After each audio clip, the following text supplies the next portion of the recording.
بسم اللہ الرحمن الرحیم وبہ نستعین الحمدللہ رب العالمین والصلاة والسلام علی سید المرسلین وعلی آلہ وصحبہ اجمعین ومن تبعہم بإحسان الی یوم الدین. اعوذ باللہ من الشیطان الرجیم. بسم اللہ الرحمن الرحیم. اللہ لا الہ الا هو الحی القیوم لا تأخذہ سنۃ ولا نوم لہ ما فی السماوات وما فی الارض. حاضرین گرامی، ہماری گفتگو قرآن کی سب سے عظیم آیت الکرسی پر جاری ہے، اور اس میں یہ بیان بھی کہ کیوں یہ آیت سب سے زیادہ عظمت والی ہے، کیوں اللہ تبارک و تعالیٰ کی شریعت مطہرہ نے بندوں کو اپنی حفاظت کے لیے اور شیاطین کے شر سے محفوظ رکھنے کے لیے سب سے زیادہ اس کی تلقین کی کہ آیت الکرسی کی تلاوت صبح و شام زیادہ سے زیادہ کریں، فرض نمازوں کے بعد صبح و شام سونے کے وقت. اس کی فضیلتیں، اس کی اہمیتیں اس بات کا تقاضا کرتی ہیں کہ ہم اس کے معنی اور مفہوم کو جانیں. اس لیے کہ یہ بات بھی بیان کی گئی کہ اگر ہم کسی ذکر کو، دعا کو زبان سے ادا کر رہے ہیں، اس کے معنی اور مطلب کو نہیں سمجھ رہے ہیں تو یہ ہمیں زیادہ فائدہ نہیں پہنچائے گی، نمبر ایک. اور اگر ہم اسے پڑھ رہے ہیں اور اس کے خلاف عمل کر رہے ہیں تو یہ اور زیادہ نقصان دہ اور مذاق کی بات ہے کہ ہم ایک بات زبان سے کہہ رہے ہیں، اللہ تبارک و تعالیٰ کے بڑائی کبریائی کا اعلان کر رہے ہیں، اور اپنے عمل سے، اپنے رویے سے، اپنے دل سے کسی اور کو بڑا مانے، اپنے آپ کو بڑا مانے، اللہ کی باتوں کے آگے نہ جھکیں، تو یہ ہم جھوٹ بول رہے ہیں. جب ہم یہ کہتے ہیں کہ تمام تعریف اللہ کے لیے ہے، جب ہم یہ کہتے ہیں کہ سب سے بڑا اللہ ہے، لیکن جب معاملات آئیں تو ہم کہیں کہ سب سے بڑا میرا نفس ہے، میں اللہ کی رسول کی بات نہیں مانوں گا، اپنی مانوں گا، فلاں اور فلاں کی مانوں گا، تو یہ اس اعتبار سے بھی ضروری ہو جاتا ہے کہ جو آیتیں، جو قرآن کی یا حدیث کی دعائیں اور اذکار ہمیں بیان کیے گئے ہیں، ہم اس کے معنی و مفہوم کو سمجھیں.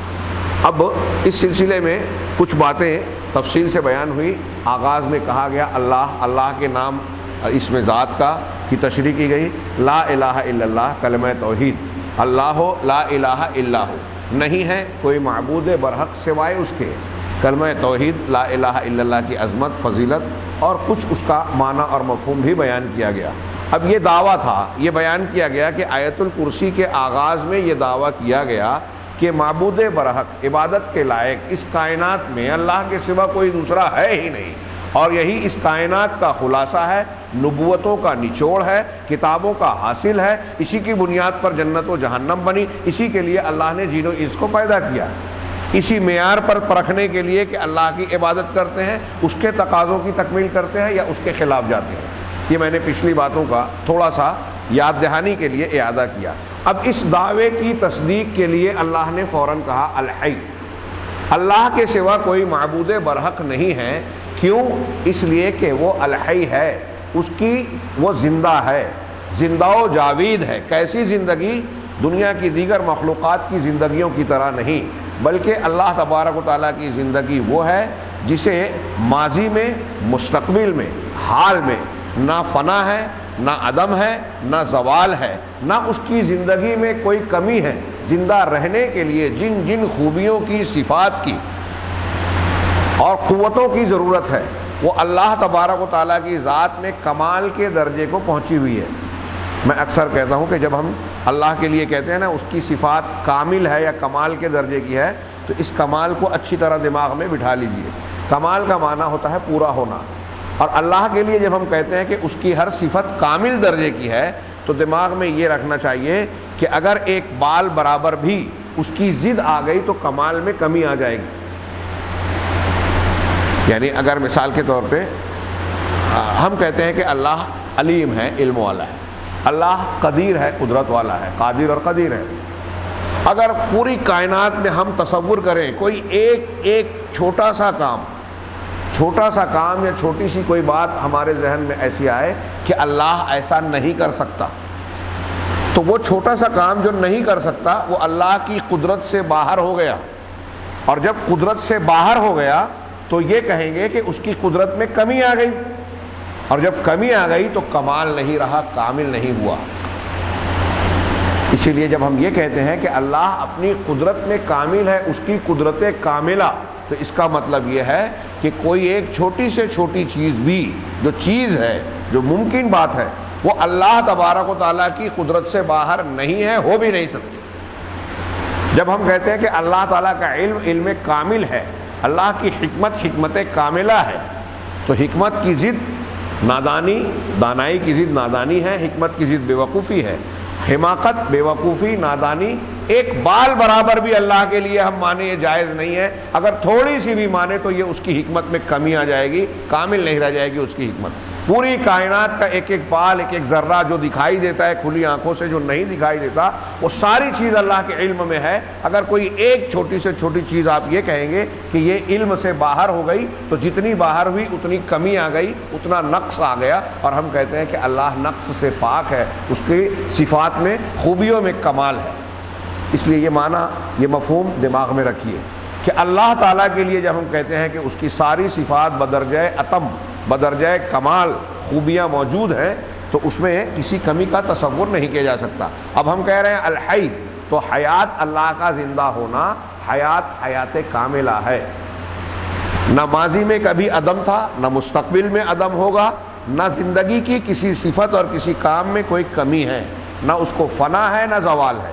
اور دنیا میں بہت سارے لوگ جیسے ہم زندہ ہیں، پہلے نہیں تھے، مستقبل میں نہیں ہوں گے۔ ہم زندہ ہیں لیکن ہماری زندگی کامل نہیں ہے، انتہائی انتہائی انتہائی ناقص ہے، اللہ کی زندگی کے مقابلے میں کوئی مقابلہ ہی نہیں ہے۔ ہم سوتے بھی ہیں، بے ہوشی کے شکار ہوتے ہیں، بے ہوشی مطلب غفلت کے شکار ہوتے ہیں، ہمارے اندر بہت ساری کمیاں ہیں، بیمار بھی پڑتے ہیں اور نہ جانے کیا کیا، اور ہم دیکھتے ہیں تو دیکھنا ہمارا ادھورا ہے، سننا ہمارا ادھورا ہے۔ پچھلے درس میں نے اس کی تفصیل بیان کی، ہاں مجھے کچھ چہرے نئے دکھے اس لیے میں نے کچھ باتوں کا اعادہ کر دیا۔ تو پہلے اللہ لا الہ الا ہو، اللہ اس کے سوا کوئی معبود برحق نہیں ہے۔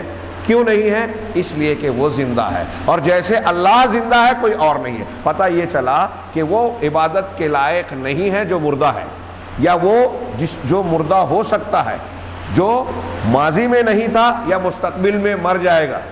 جو زندہ ہے لیکن مر جائے گا وہ عبادت کے لائق نہیں ہے۔ اسی طریقے سے کچھ ایسے ہیں جو زندہ ہی نہیں ہیں، جمادات ہیں، پہاڑ، پیڑ، پودے، جن کو بہت سارے لوگ پوچھتے ہیں، پتھروں کو اور نہ جانے کن کو، تو وہ زندہ ہی نہیں ہیں۔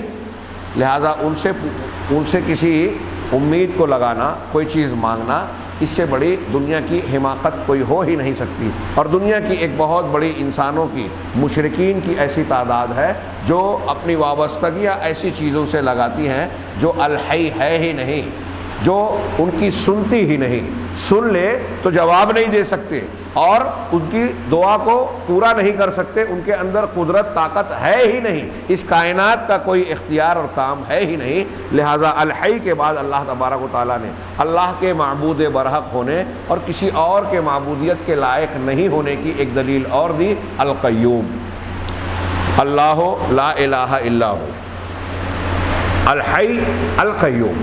یہ دو نام میں نے اس سے پہلے بیان کیا کہ بعض علماء کا کہنا ہے، محققین کا، کہ یہ دونوں مل کر اللہ کا وہ اسم اعظم ہے کہ اگر اس کے حوالے سے دعا مانگی جائے تو دعا قبول ہوتی ہے، اور اگر اس کے حوالے سے اللہ سے سوال کیا جائے تو اللہ اس سوال کو پورا کرتا ہے۔ اللہ کے نبی صلی اللہ علیہ وسلم شب و روز میں کئی مرتبہ بار بار جو دعا مانگتے تھے تو یہ کہتے تھے، آپ سے صحیح حدیثوں میں ہے، یا حی یا قیوم برحمتک استغیث، اے حی اے قیوم، میں تیری رحمت کے ذریعے سے مدد مانگتا ہوں، مدد طلب کرتا ہوں۔ یہ نبی کریم صلی اللہ علیہ وسلم کا اکثر و بیشتر کا کلمہ ہوا کرتا تھا، یا حی یا قیوم، یہی الحی القیوم۔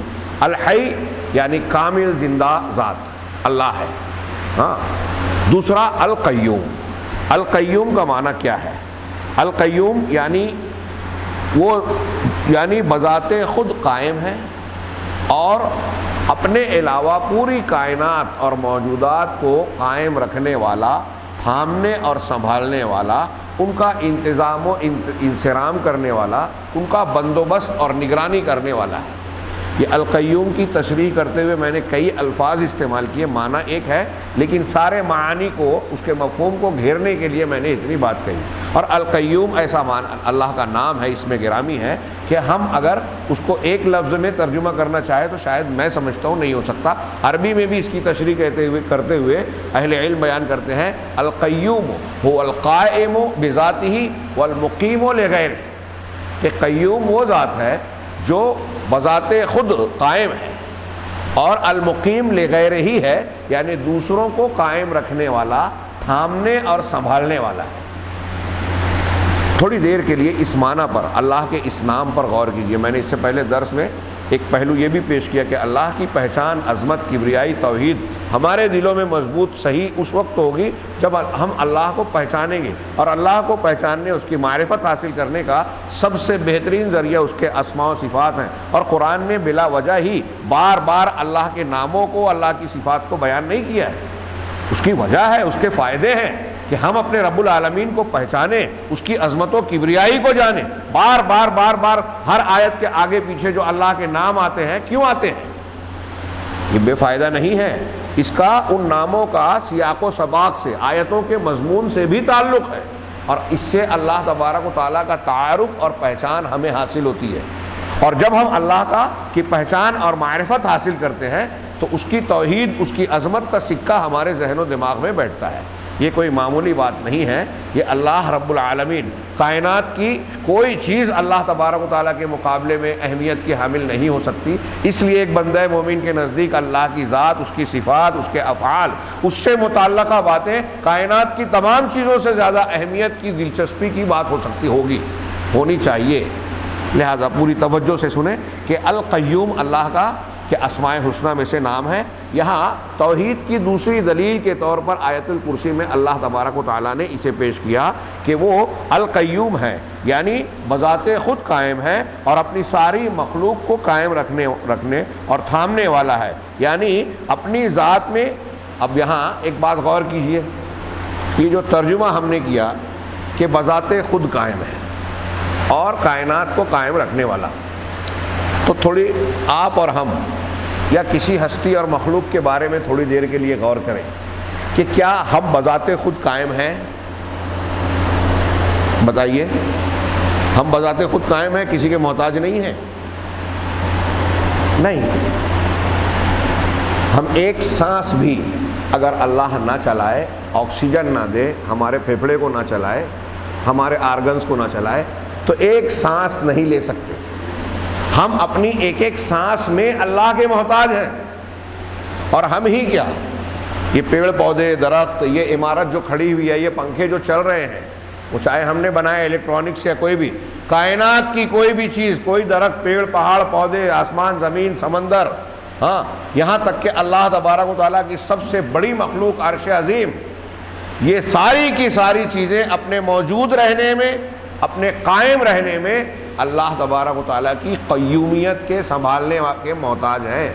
یا ایھا الناس انتم الفقراء الی اللہ واللہ هو الغنی الحمید۔ اللہ تبارک و تعالیٰ نے فرمایا، اے دنیا کے لوگوں، تم سب کے سب اللہ کے در کے بھکاری ہو، فقیر ہو۔ اللہ تبارک و تعالیٰ کی ذات ہی صرف ایسی ہے جو غنی اور بے نیاز ہے۔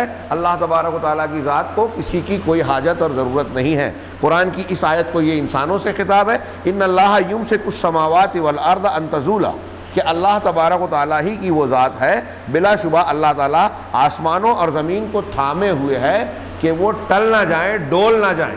یہ آسمان زمین جو انتہائی سکون سے چل رہے ہیں، ہم یہاں بیٹھے ہیں، زندگی گزارتے ہیں، ہلتا ڈلتا نہیں ہے یہ معاملہ، اس میں ڈگمگاہٹ نہیں ہے، نہ آسمانوں میں کوئی اس طرح کی بات ہے کہ یہ آپس میں ٹکرا رہے ہیں۔ یہ جو انتہائی زبردست قسم کا نظام جاری ہے، نظام زمین جو ہے اپنی محوری گردش پر، مداری گردش کر رہی ہے، محوری گردش پر قائم ہے، اس میں چند لمحوں کا بھی فرق نہیں پڑتا۔ اسی کی بنیاد پر ہم کیلنڈر بناتے ہیں، دن اور رات کا نقشہ بناتے ہیں، ہماری یہ گھڑیاں چلتی ہیں کہ جس کی بنیاد پر 24 گھنٹے کا دورانیہ بالکل ٹھیک ٹھاک چلتا ہے، کب سورج نکلے گا، کب ڈوبے گا، اسی کی بنیاد پر یہ سب کیوں ہیں؟ اس لیے کہ اللہ تبارک و تعالیٰ نے کائنات کا جو نظام بنایا ہے اس طرح سے تھامے ہوئے ہے کہ کوئی بھی چیز ایک لمحے کے لیے آگے پیچھے ہوتی نہیں ہے۔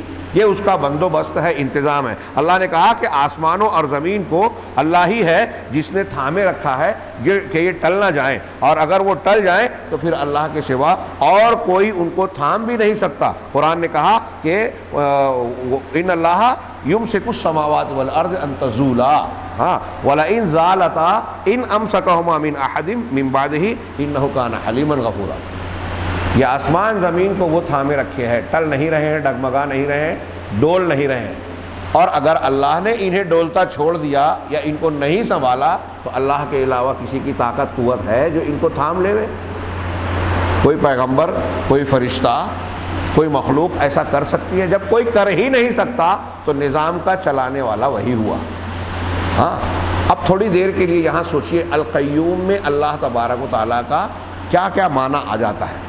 ہم نے الحی میں پڑھا کہ زندہ رہنے کے لیے جتنی صفات کی ضرورت ہے وہ ساری صفات الحی میں ہے، کیونکہ اگر ان میں سے کوئی ایک خوبی بھی کم ہو جائے، جیسے دیکھنا، ایک زندہ آدمی دیکھتا ہے، اندھا ہے تو بولتے ہیں اس کی زندگی کیا ہے، بیچارے کی زندگی کم ہے، پوری چیزیں دیکھ ہی نہیں سکتا۔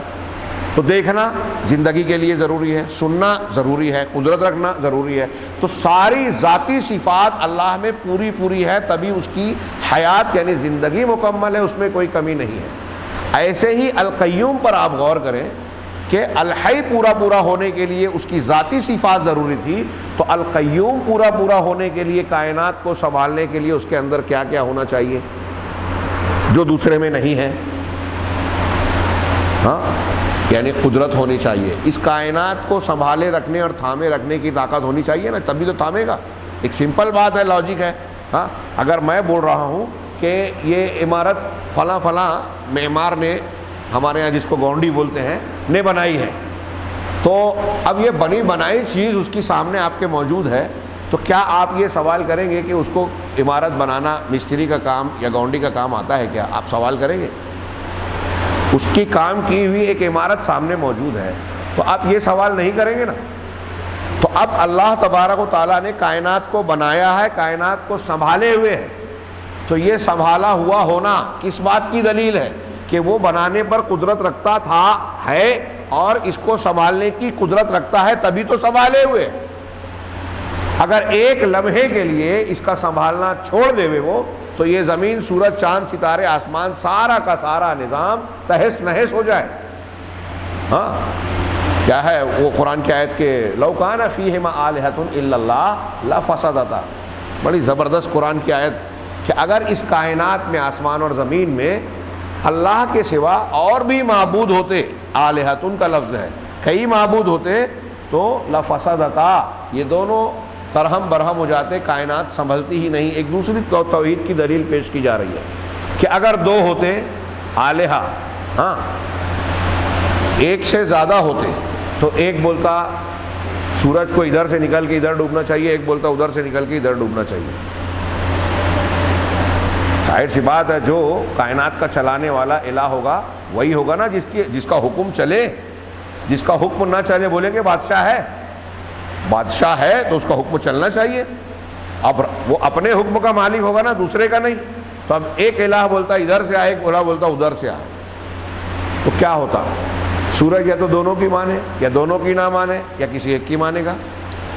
دونوں کی مانے ایسا ہو بھی نہیں سکتا کہ ادھر سے بھی نکلے ادھر سے بھی نکلے، دونوں کی نہیں مانے ایسا بھی نہیں ہو سکتا، کیونکہ جس نے پیدا کیا ہے، جس نے بنایا ہے، اس کے اختیار سے وہ چیز باہر ہو ہی نہیں سکتی۔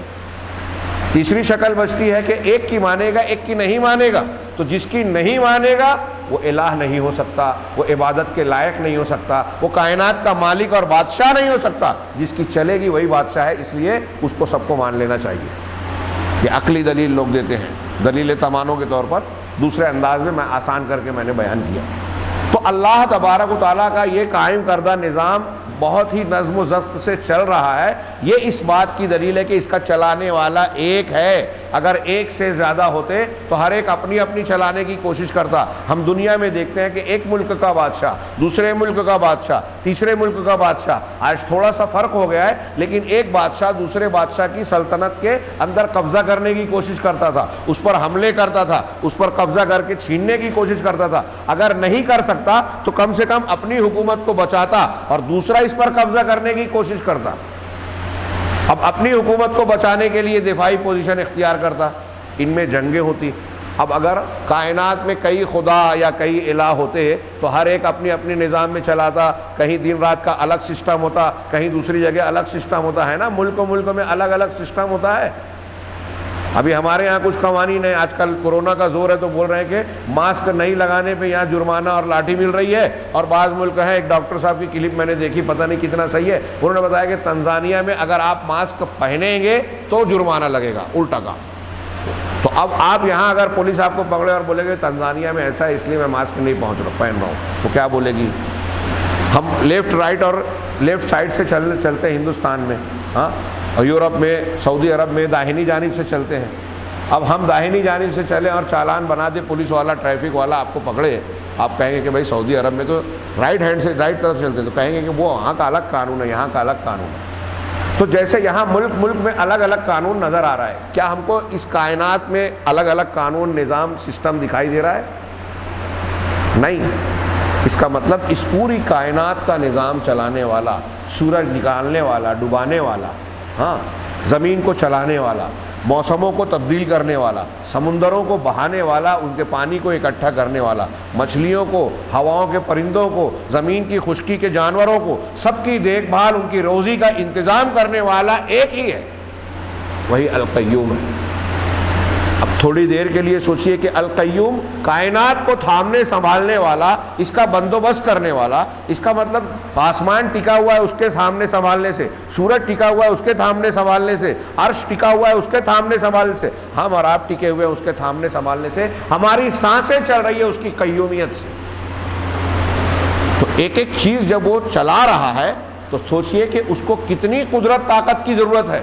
القیوم کے اندر میں سمجھانا یہ چاہ رہا ہوں کہ اللہ تبارک و تعالیٰ کی تمام فعلی صفات آ جاتی ہیں۔ اللہ الحی ہم نے پڑھا، الحی کے اندر اللہ تبارک و تعالیٰ کی تمام ذاتی صفات آ گئی، دیکھنا، سننا، علم رکھنا وغیرہ۔ اور القیوم، چونکہ قیوم کے معنی ہم نے بذات خود قائم اور دوسروں کو قائم رکھنے والا ہے، تو دوسروں کو قائم رکھنے کے لیے قدرت کی ضرورت ہے، دوسروں کو قائم رکھنے کے لیے حکمت کی ضرورت ہے، بندوبست اور سارے چیزوں کا نظام چلانے کے لیے تدبیر یعنی مدبر ہونے کی ضرورت ہے۔ تو یہ ساری خوبیاں اللہ کے اندر ہے، تب تو یہ کر رہا ہے نا۔ میری بات سمجھ میں آ رہی ہے؟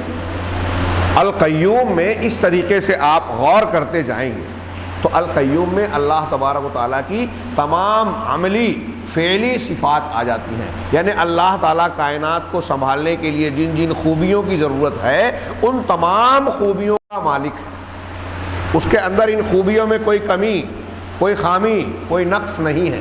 اب تھوڑی دیر کے لیے اس کو برخلاف دیکھیے کہ کیا اللہ کے علاوہ کائنات میں کوئی اور ہستی، کوئی اور ذات، یہاں تک کہ انبیاء، فرشتے، جن اور کوئی مخلوق ایسی ہے جن کو لوگوں نے گڑھ لیا ہے دماغ میں دیوی دیوتا کے نام پہ؟ اگر مان بھی لیا جائے تو وہ تو ہے نہیں۔ ہاں، بعض لوگوں کا کہنا ہے، ایمان بالملائکہ میں کے دروس میں نے بیان کیا کہ ہندو دھرم میں جو دیوی دیوتا کا تصور ہے، یونانیوں کے یہاں، یورپ والوں کے یہاں، جو ان کے یہاں کچھ اس قسم کے تصورات ہیں، وہ دراصل آسمانی کتابوں میں جو فرشتوں پر ایمان کا عقیدہ تھا اسی کی بگڑی ہوئی شکل ہے۔ فرشتوں کو، جس کو یونانی لوگ ڈیوس وغیرہ کہتے تھے، اسی کو ڈیوس کو ہندوستان میں دیو بنا دیا گیا اور دیو کو ڈپارٹمنٹ تبدیل کر دیا گیا، جبکہ قرآن اور توریت انجیل کی کتابیں کہتی ہیں کہ اللہ تعالیٰ نے مختلف فرشتوں کو بنایا تو فرشتوں کو الگ الگ کام دیا۔ بارش کے فرشتے الگ ہیں، روح نکالنے والا فرشتہ الگ ہے، ہاں، منکر نکیر جو عذاب قبر دیتے ہیں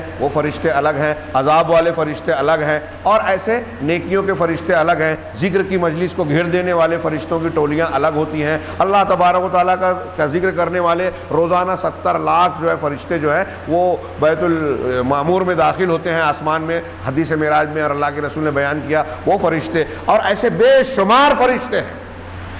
آسمان میں 4-5 انگلیوں کی جگہ بھی نہیں ہے جہاں کوئی فرشتہ سجدے رکوع میں نہ ہو، اور اس کی وجہ سے آسمان چرچرا رہا ہے۔ یہ حدیث کے مفہوم میں بیان کر رہا ہوں۔ تو یہ جو اللہ تعالیٰ نے مختلف فرشتوں کو مختلف کام دے دیا، یہی بعد میں دوسرے مذہب والوں نے شرک کرتے ہوئے اپنے عقیدے کو بگاڑ کر یہ تصور بنا دیا کہ یہ بارش کا دیوتا ہے، یہ صبح کی دیوی ہے، یہ آگ کا دیوتا ہے، یہ فلاں کا دیو ہے، یہ آشا ہے، یہ جو ہے سوریہ دیوتا ہے، یہ فلاں ہے، یہ فلاں ہے، یہ اوشا ہے۔ الگ الگ دیوی دیوتا کو ڈپارٹمنٹ باندھ کے کہا کہ یہ ان کے ہاتھ میں ان کی قوت اور اختیار کی چیز ہے۔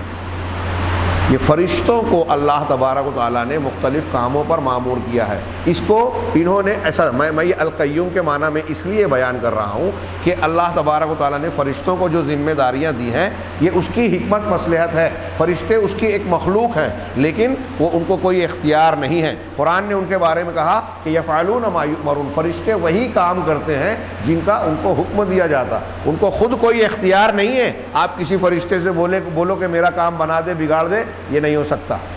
فرشتے وہی کام کرتے ہیں جو اللہ تعالیٰ کا حکم ہوتا ہے، لہذا وہ بندے ہیں، معبود نہیں ہیں، ان کو خود کوئی پاور اور اختیار نہیں ہے۔ اب آپ نے دیوی دیوتا کا نام دے کر انہی کو پوجنا شروع کر دیا، انہی سے مانگنے لگے، انہی سے امید لگانے لگے، انہی سے دل میں ڈر پیدا کر لیا، یہ شرک ہے۔ میرے پاس اس سے پہلے میں بعض دروس میں بیان کیا کہ ایک داعی کا فون آیا تھا کہ کوئی پڑھا لکھا ہندو تھا، مذہبیات پر اسٹڈی کیا ہوا، اس سے گفتگو ہوئی شولہ پور میں ہمارے ایک داعی کی، وہ دعوت دے رہے تھے اسلام کی، تو اس نے یہی سوال کیا کہ بھائی آپ ہم کو مشرک کہہ رہے ہو دیوی دیوتا کو پوجنے کی وجہ سے، لیکن آپ بھی تو فرشتوں کو مانتے ہو کہ بارش کے فرشتے ہیں، فلاں کا فرشتہ ہے، تو مطلب ان کے اندر طاقت قوت ہے۔ تو انہوں نے فون کر کے مجھ سے سوال کیا کہ مجھے اسے مطمئن کرنے کے لیے کیسے جواب دینا چاہیے۔ تو یہی جو میں نے ابھی کچھ باتیں بتائی اس کو اور کچھ باتوں کو بیان کیا کہ اس میں بنیادی سطح پر یہ بیان کرنے والی بات ہے کہ فرشتوں کا اللہ تعالیٰ محتاج نہیں ہے۔ دوسرے یہ کہ فرشتے اپنی مرضی سے کوئی کام نہیں کرتے۔ قرآن کے ایک مقام پر نہیں، کئی مقاموں پر کہا گیا عباد مکرمون، وہ باعزت مخلوق ہیں، بندے ہیں اللہ کے، اللہ تعالیٰ کی مخلوق ہیں، انہیں کائنات کا نظام چلانے کے سلسلے میں کوئی اختیار نہیں ہے۔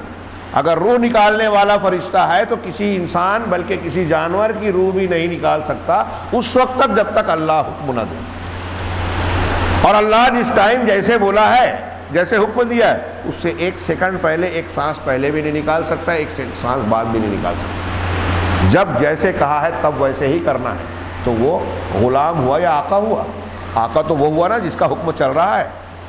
تو فرشتے بھی غلام ہیں، بندے ہیں اللہ کے۔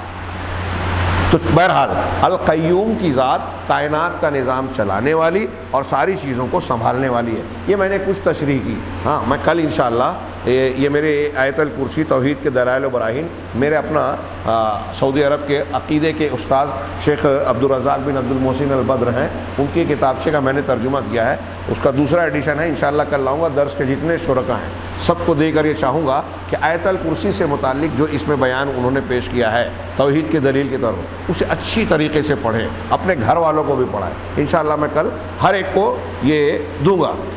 اس میں بھی القیوم کی تھوڑی تشریح ہے۔ یہاں دکتور ربیع، علامہ ربیع صاحب نے بہت اختصار کے ساتھ القیوم کا معنی بتایا ہے، میں اس کو پیش کرتا ہوں۔ القیوم والقیوم، اور اللہ کا نام القیوم، القائم من نفسہ، جو اپنے بذات خود قائم ہے، والقائم علی کل شیء، اور ہر چیز پر قائم ہے، یعنی ہر چیز کو قائم رکھنے والا ہے۔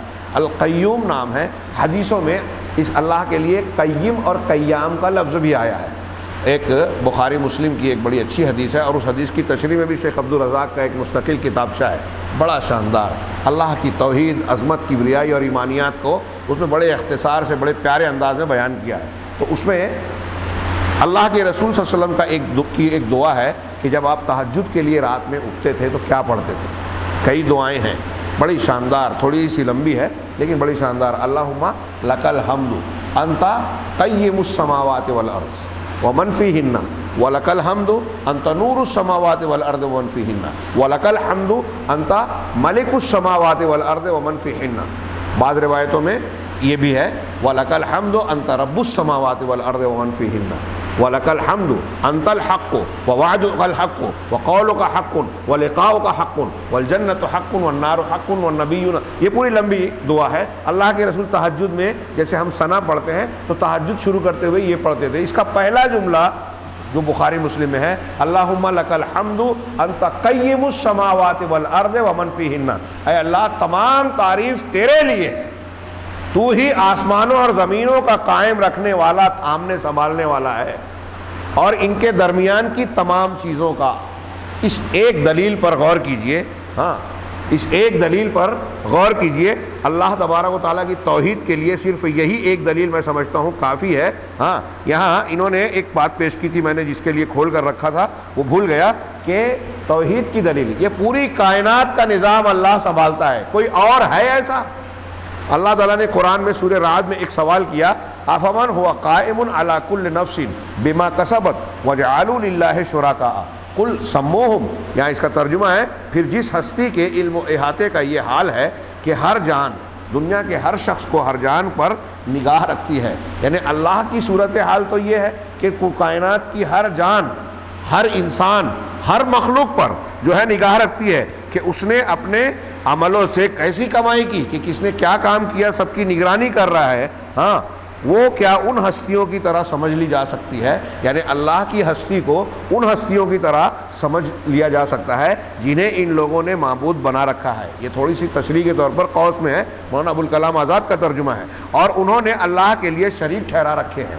ہاں اے پیغمبر ان سے پوچھئے، قرآن میں اللہ تعالیٰ سوال کر رہا ہے کہ اے پیغمبر ان سے پوچھئے وہ کون ہیں، ان کے اوصاف بیان کرو، ان کے نام تو لو.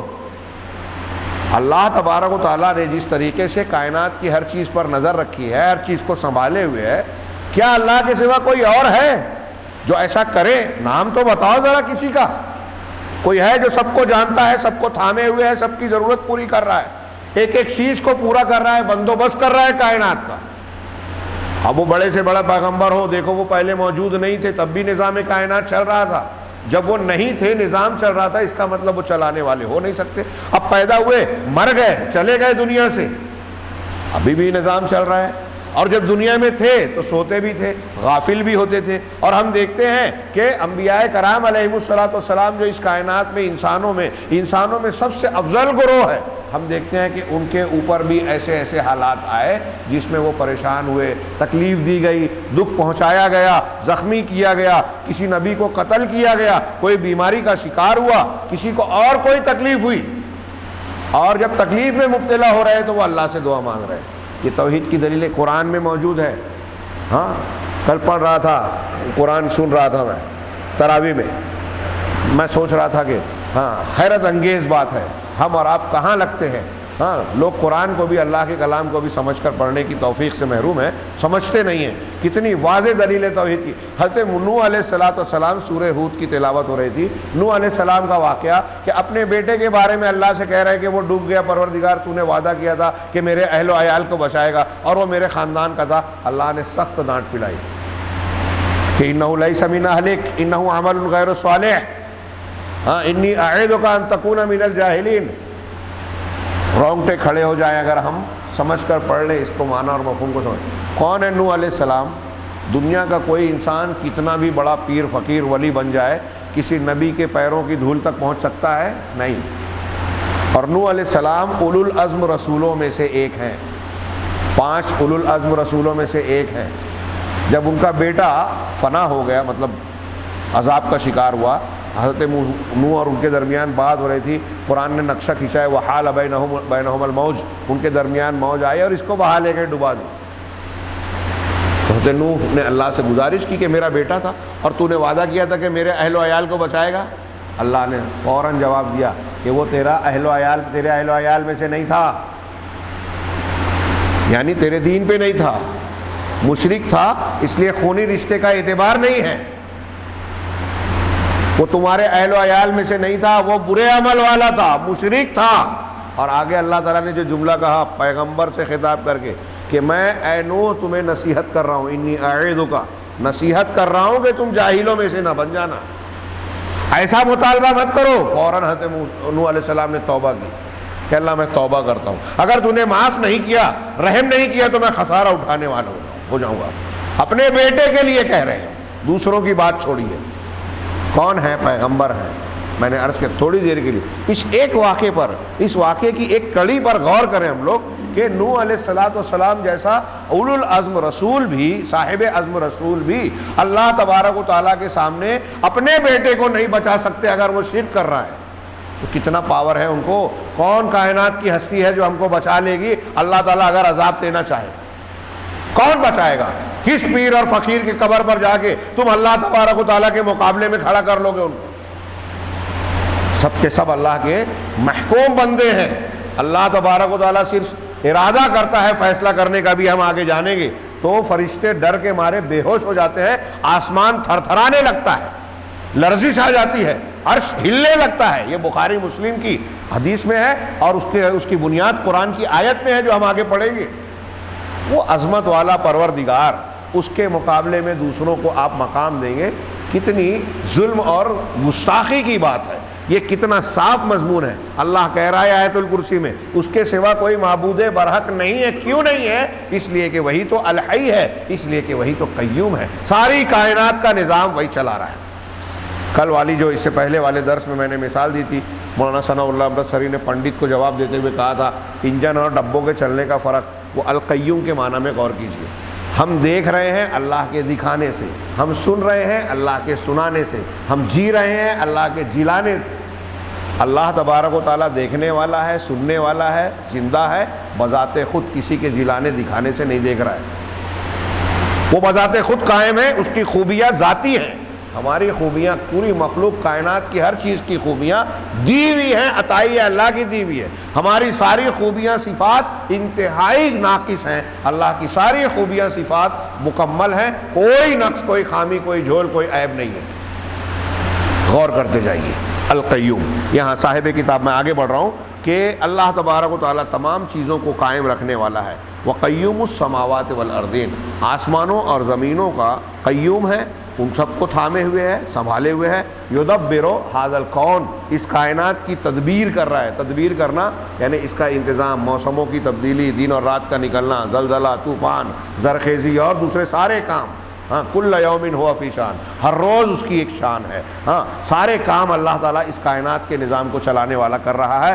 وَيُصَرِّفُهُ, اور اس میں تصرف کر رہا ہے. وَهُوَ قَائِمٌ عَلَيْهِ, اور اللہ اس پر قائم ہے. کسی کو عزت دینا, کسی کو ذلت دینا, کسی کو بیمار کرنا, کسی کو شفا دینا. یہ جو اس کائنات میں آج وبا پھیلی ہوئی ہے, ہم اس کو سازش بولیں, ہم اس کو یہ کہیں کہ ان کی فلاں فلاں کی جو ہے کوشش ہے, وہ چاہے جو وجہ بن رہی ہو, لیکن ساری چیزوں کا کرنے والا اصل میں اللہ ہے, اس لیے کہ وہ القیوم ہے, وہ الصمد ہے, وہ رب العالمین ہے. کائنات میں ایک ذرہ اس کی مرضی کے بغیر نہ گرتا ہے, نہ ایک پتا ٹوٹتا اور ہلتا ہے.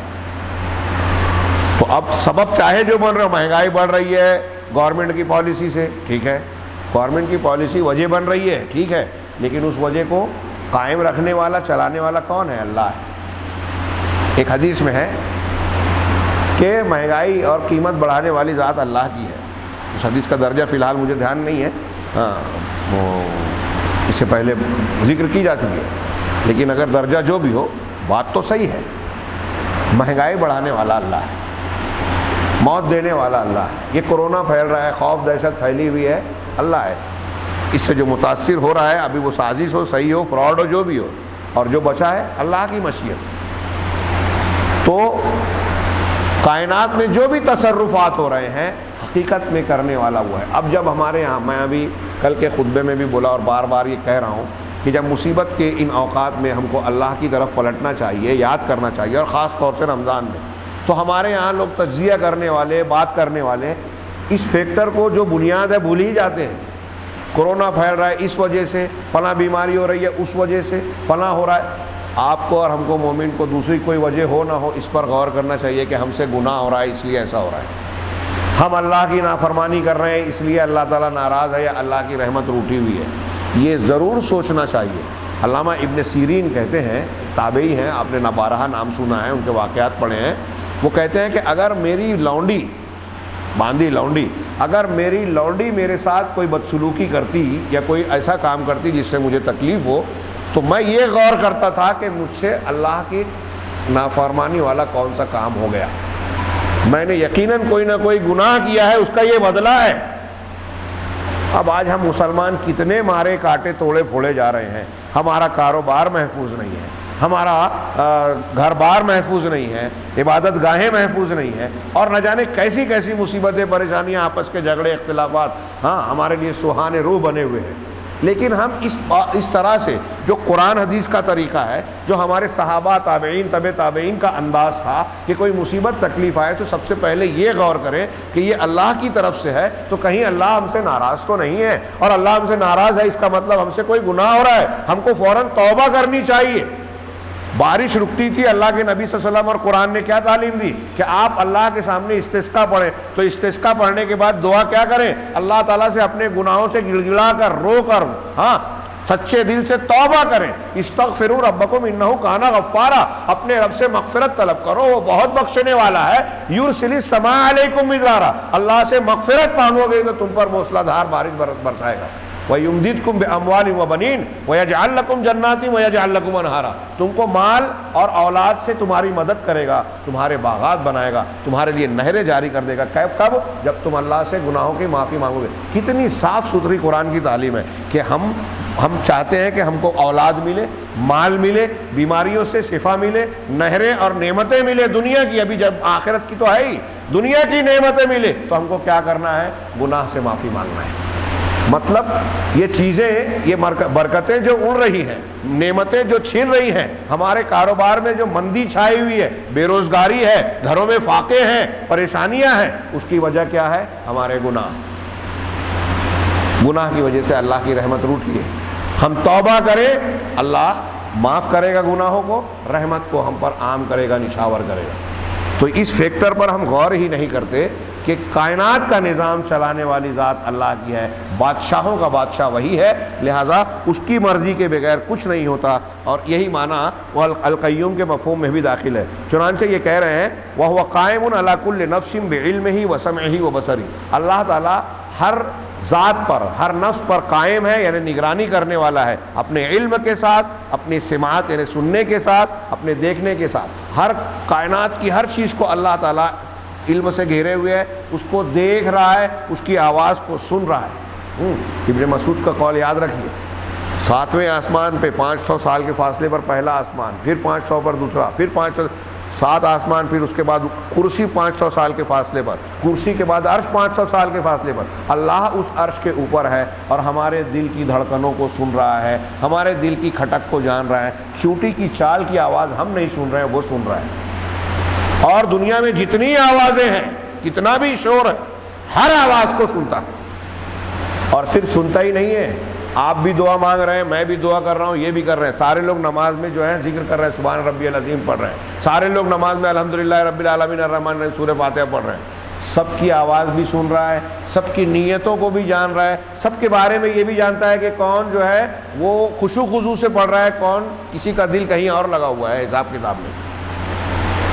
کیسی اللہ کی ذات ہے، غور کرتے جائیے۔ یہ القیوم ساری چیزوں کو اپنے علم سے، اپنی سماعت سے، اپنی بصارت یعنی نگاہ سے، اپنی قدرت سے، اپنے ارادے سے ہر چیز کی نگرانی کر رہا ہے، ہر چیز پر قائم ہے۔ فالقیوم، نتیجہ کیا نکلا؟